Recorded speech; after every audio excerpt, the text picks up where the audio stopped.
Good morning, class. Good to see you again. Here we are again watching craft class via Zoom, which is a little strange, but we're going to have a really fun project today. Wait till you see. This is what we're going to be making. It's going to be a belt that you can use, an actual belt. Because the name of the unit is the straw weaving unit, you, like my cameraman, might assume that we're going to be weaving straws, but we're not. We're going to be using straws as a tool to help us weave yarn. And that's where we're headed. This one is still in process so that I can show you how to finish it. What we're going to be doing, you can see, is using the straws as a stiff representative of the warp threads, and we're going to be weaving around the straws because they are stiff and we can spread them out a little bit and get in between them, and then we will push the weaving that we've done off the straws and onto the flexible warps. This one is not yet finished because I want to be able to show you how to finish the project in the end. So let's take a look into your unit bag. You'll find that I've given you 2 paper straws and also your warps, which I have very conveniently for you already tied in a knot at one end. And the length of it I kind of needed to guess on because I put these together in the summer. I didn't even know who it was I was going to be teaching. So I'm kind of assuming that this will go around your waist. You can use it as a belt. Let's take a look at how we get this set up. You don't absolutely have to measure this with a ruler. This is just something that I'm doing for you to see that I want to cut it about in half. It's about 8 inches long, so I want to cut it about in half, which would be at the 4 inch, just so they're about the same length. And now I've got 4. The biggest problem I had while weaving together the class sample was these things coming off of the warp threads. If you're in the middle of weaving the belt and one comes off, it's not a happy situation. So we have done some thinking, and I have found a way to, I hope, really attach these things. So I'm going to give a slit of, about, what is that? 3/4 of an inch into each of the wooden straws.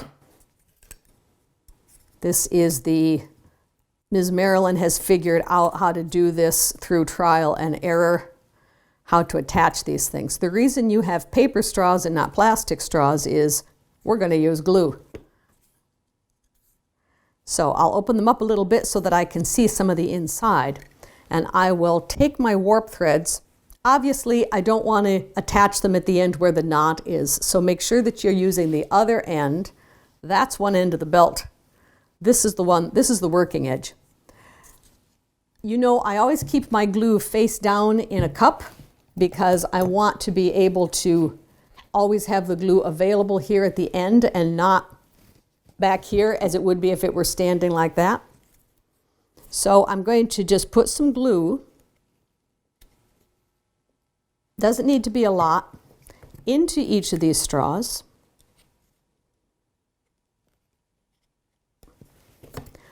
This is all going to get cut off in the end, so if it's a little messy, it's not a problem. It's not going to mess up your belt.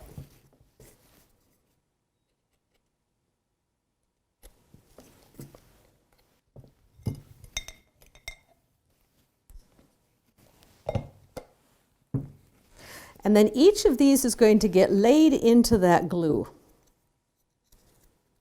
Like this. I'm just going to stuff it in there. You can stuff it in with a pencil if your fingers aren't doing a good enough job to get them in. Okay, that hopefully is going to hold, but I don't trust it. I'm going to give it some tape in addition. And when I tape it, I'm going to really close that on down so that the yarn and the glue have all kinds of opportunity to hold on to each other there. That is going to hold for me. That is called finding an answer to the problem. In it goes, stuff in all the ends, and I'm feeling that it's going into the glue there, so I'm liking that. close it completely by making the straw even tighter than it would have been otherwise and putting tape on it to make sure that the glue and the yarn find each other in there. It doesn't matter what order you do these in, just do all 4.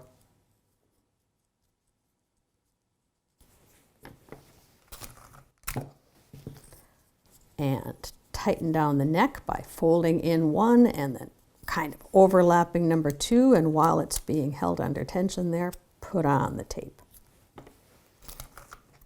It's going to be important that the glue gets a chance to dry.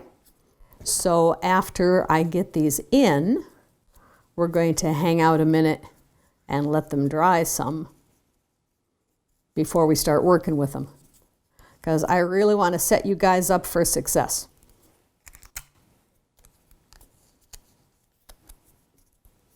All right, now we're just going to take some 5 minutes or so and we're going to let those dry.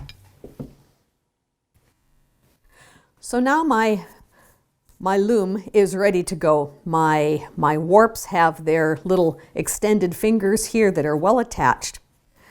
It does not matter what order I take these things in, but I do kind of want to make sure that there's no tangles in the warps. So starting at the knot in the back, there. Now, if this one happens to be here instead of there, don't worry. Any twist that happens in the warps is just going to get pushed down to the end. But once we start weaving, we're going to want to remember these orders and keep them. But it'll be easy to tell because we'll have weaving to watch. All right, I am going to make this one with 2 colors. The class sample that I made up in the summer I did with 1 color which was variegated, and so I got a lot of colors, just a little bit of color all the way along in little stripes, and that was kind of fun. But I want you to be able to see both possibilities, so I'm going to do the working model here in 2 colors. I think I'll start with red.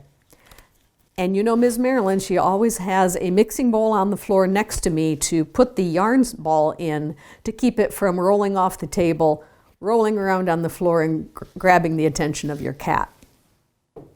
So that way it stays contained. I'm not going to hide my end or attach my end in any way to the straws, because the straws are not where the weaving wants to end up. The weaving wants to end up all the way at the end.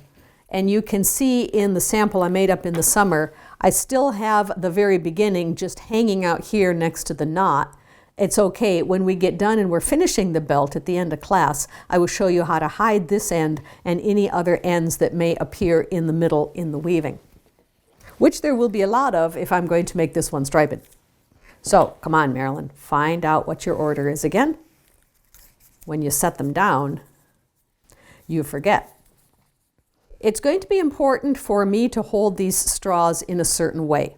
I do not want to hold them like this, because I will be getting a very wide belt that then is going to be asked to be a very narrow belt once it gets down here. I do not want to hold them together like this, nice and tight so that it's a nice and a nice narrow belt. That isn't going to work because I can't hardly get between them with the yarn.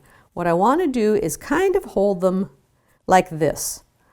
They want to have a little bit of space in between so that I can place the yarn there. They also want to be parallel on the sides as much as possible. It's going to be angled out a little bit, but as much as possible, I want them to be parallel.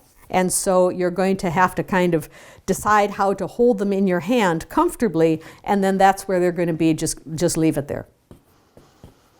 My yarn source is just going to get held by my fingers. That way it will be a tail later that I can hide with a needle. And I'm going to come around on this side and just go up between these, down between those, back up. And remember the over, under that we've been talking about that makes up weaving? Remember the pot holder unit where we had every other loop in the opposite path of the one before it? It's going to be the same with this. This one here was the last one, and it had the red coming over. So this time it's going to go under, and I'm going to do the exact opposite path of the first one. So you can see right there, this one is going over this straw, and the next one going back is going over the other two, this straw and this straw. So come on, let's hold them parallel. I got to keep reminding myself. So here's what it's going to look like. I'm going to go this way and then back, weaving in and out just like I'm doing a skiing slalom, and push it down. When I push it down and say, okay, where am I? You know what? This one has jumped out of around here. I always want to get around the edge one. So don't say, okay, here, I need to start doing this. No, that's not good because this guy got left out in the cold. He needs to get his turn, and then we're just going to weave and beat. We talked about that word beat, right? Weavers say beat the cloth together. That means pack together the weft thread. Here's a chance to talk about warp and weft. I've talked a couple of times about warps. This is what the threads, the weavers will call the threads that are on the loom and held parallel by the loom. We call those warp threads. I know it's a funny word. It's a funny word. Why couldn't they come up with something better? It's a warp thread. Fine. So these straws are representing my warp threads because they are held under tension and are parallel on the loom. This is a funny loom. This is just in my hand. But these are my warp threads because they're straight and parallel. The threads that go back and forth between the warp threads and cause the interlacement are called weft threads. And that's another bit of a strange word. English has warp and weft. I think it would be much better if they had words that didn't both start with W. For instance, in German, they're called Kette and Schuss, and I think that something like that would be a lot better, but nobody's going to listen to me in the weaving world. So we are stuck with warp and weft. And I will continue weaving in and out of my straws. Notice that my index finger on my left hand is helping the loop on that top straw stay in place while I bring it around and get ready to do another weft pass.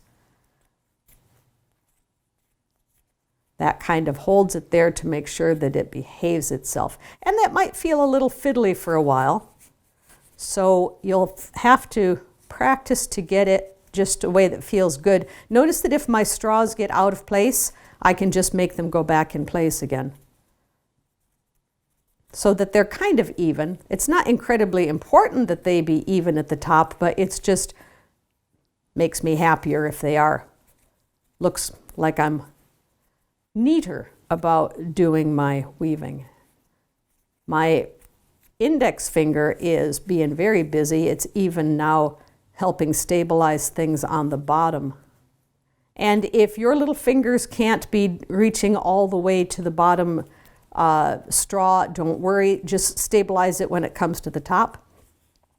And now I've got some actual cloth because I have woven it, but it's on my straws and I can't use a belt if it's full of straws. So I'm going to push my weaving onto the work. And that it happens just kind of slowly. Doesn't have to be one big whoosh. Let me tell you what happens if you do it with one big whoosh.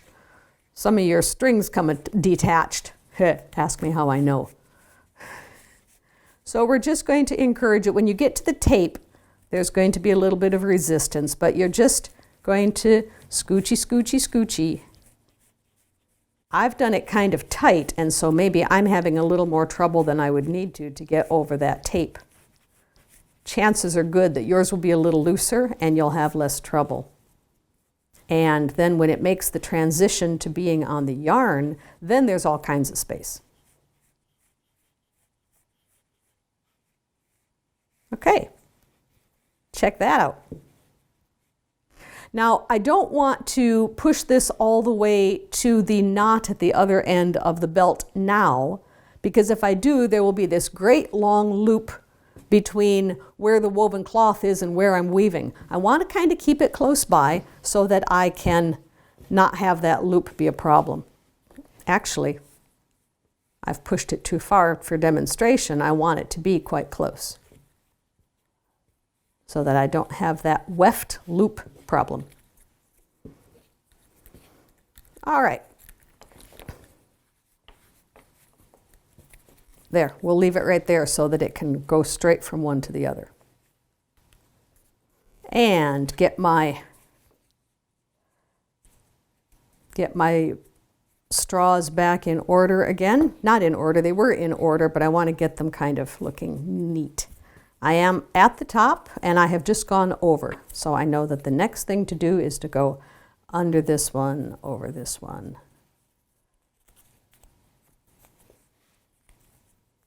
Beat it down.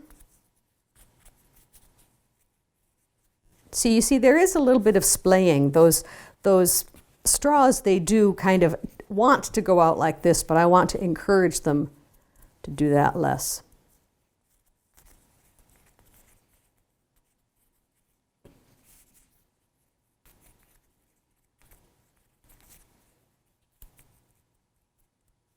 And if I make a mistake and go over two like that, then when I come around here, I find that, uh-oh, I don't have something good to follow, as now I need to do opposite, so I can undo that easily and say, there's the last thing that happened, so the next thing that happens needs to be that. Just the opposite of the weft pass before. If you start using words like warp and weft in the crafting community at your age, people will be very impressed, because that's usually a word that only older weavers know. So you will sound very experienced. All right, I think I'm ready to do some more pushing of cloth.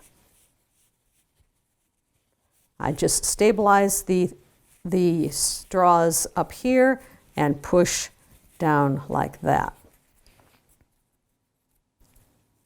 So let's say that I'm going to be making this in stripes. That might be a long enough stripe of red. I think I want to go for black now. Ha ha ha. Here's a clever trick. I just cut that off, and instead of red in my mixing bowl, I put black in my mixing bowl. And I'm going to lay these next to each other and do an overhand knot with both of them together. Overhand knot, remember, from our knot unit, makes a permanent knot. And I've got a couple of tails, but I'm not going to worry about that because I know I can hide tails at the very end. I don't have to do anything different. I just keep going and a new color will come up. Now there is that problem of the knot. There it is. But I can hide him too. I think those are getting splayed a little bit. Let's corral these straws again.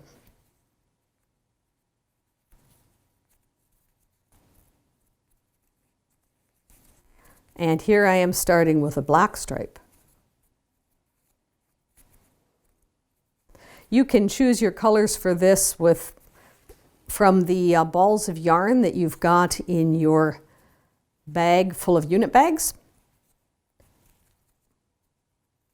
And you can use as many colors as you want. You can make a rainbow. You can use every color in your bag.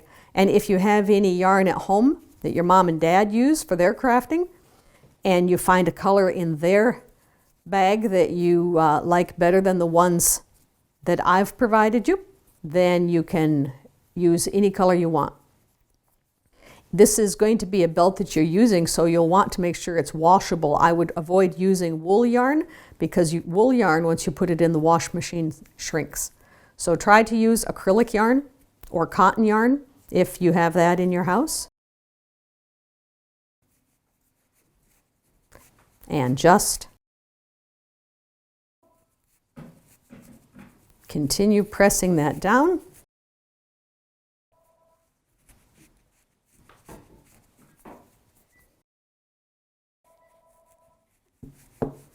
You may have to do a little jiggly jiggly if you've put on tight tape like I did. And you can also, if it's getting hard to go over the tape, just wiggle them individually. And then you can kind of pull them forward and get it past the tape. So that's what a difference in yarn color is going to look like. Now I can kind of start encouraging this towards the knot. Notice that I've got in this hand, I'm just holding on to all four straws so that I can gently encourage the weaving downstream. And, oh, I did it again. Ms. Marilyn, you're so excited about showing the kids that you get the yarn too far away from the straws. There. Remember, if I had it way down here and I had a gap, I would have a loop of warp before, or weft before I got up here to start weaving again. So this way it's nice and small. And so I can just continue with that. Why don't I weave a little bit and then we'll come back together in a minute and I'll show you going back to the red thread again. Now, I get to decide as I go along how much I want of each color, and although I think black is a great color, it doesn't need to be a lot of my belt. I want it to be mostly red, so I think I'm going to change colors again. I can change colors whenever I want. The black comes out of the bowl. Never leave two colors in your mixing bowl at the same time because they will wrap around each other and make friends. It's not a pretty sight. Here is another one of those overhand knots. Lay them side by side, make a donut, both tails go through the donut. And I want to leave, at least an inch of tail. I'm going to hide those later, and you know there's plenty of space in that warp channel for me to hide extra threads, so I'm not going to worry about having a little bit of extra length. And that might make it safer anyway to keep the ends far away from the knot. So just like before, we're going to continue without worrying about the fact that the color is changing. Excuse me.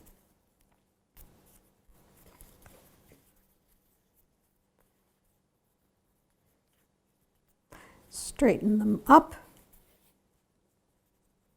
Is that a mistake? It is a mistake. Did you see that? Good job. You caught Ms. Marilyn making a mistake. This wants to come between these two and then down.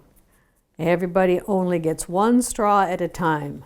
Any weft pass that wants to take two straws in one bite is not following the rules. And push those down. So I think that you've probably got the idea now about how to do the weaving between the straws, and the pressing of the cloth off of the straws and onto the yarn is just a question of fiddly. And oh, isn't that going to be cool? Look what my belt's going to look like. Just only off of the straws. Now, I want to, instead of having you watch me do an entire belt, I want to talk about hiding of ends. Before I go to the other belt, I want to take a look at the things on this one that might be things I want to do to fix, to make it exactly the way I want it. See this loop here? It's a little bit taller than the others. This is where I pressed it down in and then started weaving again. So this is my transition, and it's a little longer than it needs to be. So I can go in there with my fingers and I can make it less. Do you see that? And just kind of encourage the extra length back into the weave.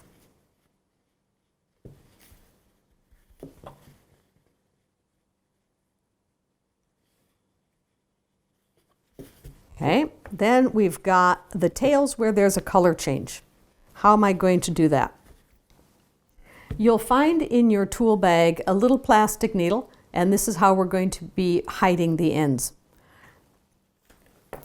The ends at the very beginning and end of the belt, if you're using just one color, are easy. There's just two of them. This is just a little bit more complicated, so I'm going to put this to the side and we're going to do a demo on this one. You can see that I've gone through this one and kind of brought those edge loops all together. Maybe that one can be a little bit more encouraged into the weave, but the edges are all not showing where I did that transition loop. I'm going to get the needle onto the thread. If you've never used a needle before, and second graders, some of them haven't, I'll show you a cool way to get it threaded, and this is something you'll use your whole life long, so it's a really cool skill. You take the thread and you squeeze it between your fingers like this, and you go, where is it? Oh, there it is, peekaboo. Squeeze, peekaboo. I know right where it is, even though I can't see it, because peekaboo, I've seen it at least 3 times. So I'm going to lay my needle right where it would come out if I were to do peekaboo, and I'm going to go peekaboo, and it is through. I grab it and I pull it on. I use that trick even when I'm using sewing thread and a little tiny adult needle. That's a trick that works. So once it's on my needle like that, I can go into one of the warp channels and I'm going to wiggle my needle until I feel it going down in the channel together with this warp thread, because there's a little space in there together with that warp thread that allows me to put the needle down in there with it. The warp thread isn't taking up all of the space in between those threads. And I make sure that it's not showing on either side. What would it look like if it was showing on either side? Let me do this.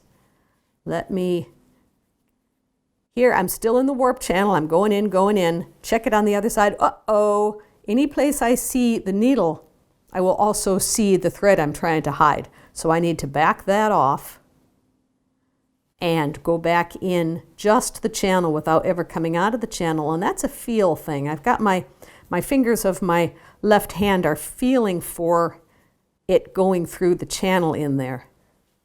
And there it, what? It's showing right there. Back up, go again. That feels right to my fingers. Let's see if it's right to my eyes. It is, and so I can come out and making sure that that is still threaded.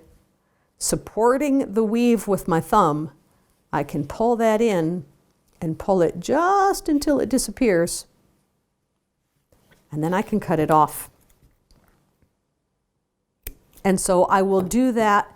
If I've done the belt in one color, I'll do that at the beginning and at the end of the belt, and my belt will be ready to use.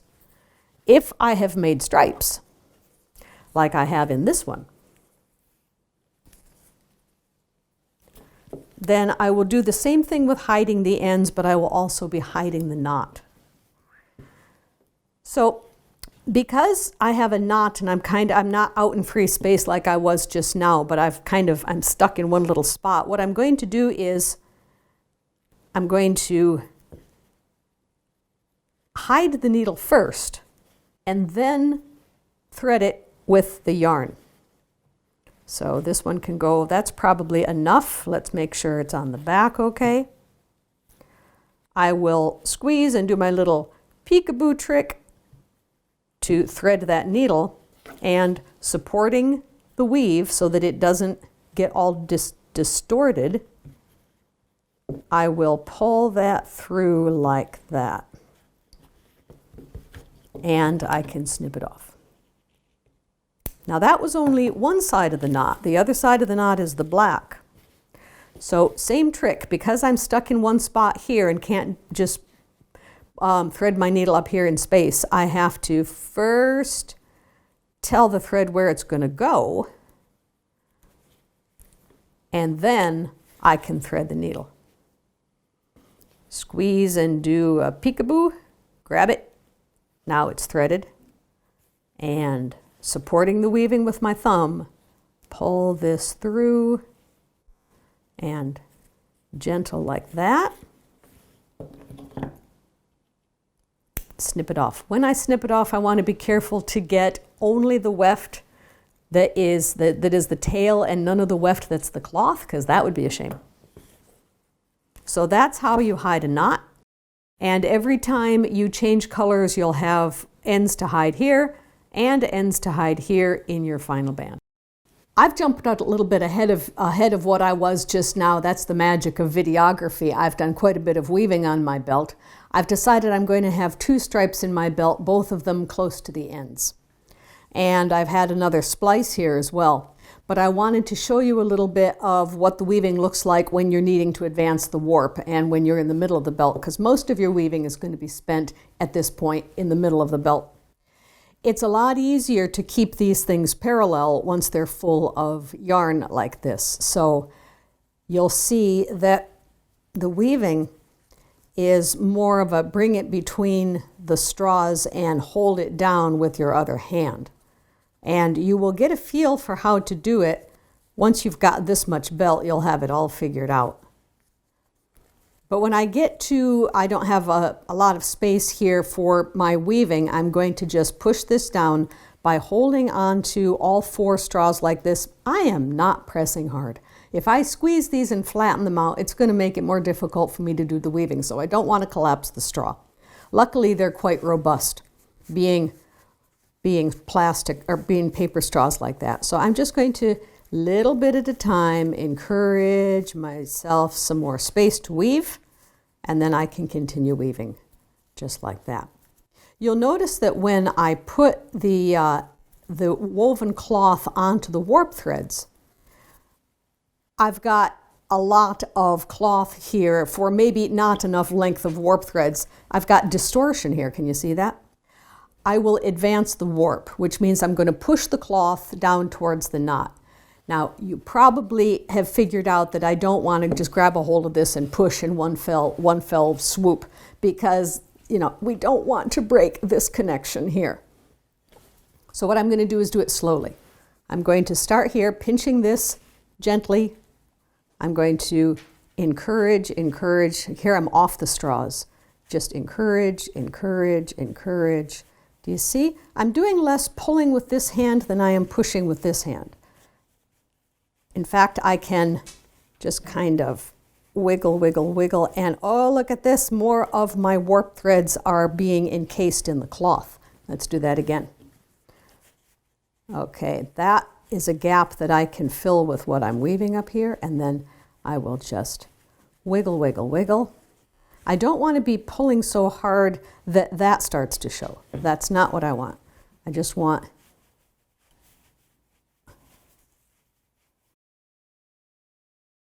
even. And now I can grab here because I don't need to do it from the straws the whole time. And here I put an angle on it like this so I can just encourage that cloth along farther down towards the knot. In the end, what we want to do, of course, is to have enough cloth that it fills all the way to the knot. And then we will be done. Kind of fluff this up a little bit and continue on with the weaving. You can also, if it's hard to get in between the straws where they're like this, you can kind of spread them a little bit. Do you see how I've done that? Kind of made it into a fan. But you don't want to fan too much, because if you do, you're going to end up with a wider length of weft thread than what you otherwise would have. So if you're going to fan it a little bit, that's okay, but don't go beyond that amount so that we keep our belt a consistent width all the way along. So if you've got a belt that is with stripes, you're hiding ends, that's good. If you've done it all in one fell swoop, then it's time to finish the belt. I have stopped weaving when the straws have the same amount of fringe as what I have in the beginning on that tassel at the beginning. So at this point, I'm going to stop my weaving. You see, I still haven't hidden that end yet, but we're going to in a minute. I remove each of the straws. They have done their work. Thank you very much.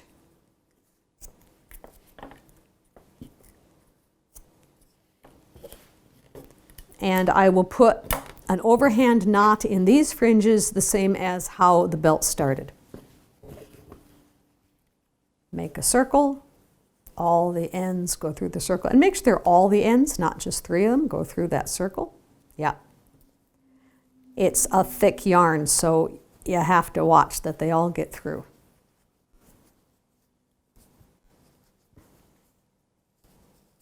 There, that was all 4 of them. And I want the same amount of length here, so I'm going to just jiggle those until that is pretty similar.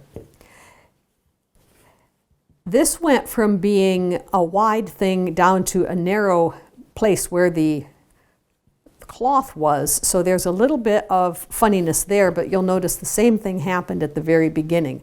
This is just a rectangle going down into a point. That's going to happen, but it's symmetric. And now that everything is all squishied together as much as it's going to, I can also hide this tail. I didn't want to hide this tail until there was a knot there because, you know, I didn't know where the cloth was going to be, but now the cloth knows where it's going to be. So I'm going to choose a warp channel to go down, and just like we did before, oh, that one went nice and smooth. Check that I don't have any needle showing, and supporting the weaving with my thumb, carefully pull that through. And I can pull the loop just until it disappears. Don't pull on it any more than that because it'll distort the weave. All right, there is my belt, and I plan to just tie these fringes together like this with a square knot or a granny knot if you want your pants to fall down. Square a knot, and I can go out, and when people say, "My goodness, what a pretty belt that is," you can say, "I made it myself."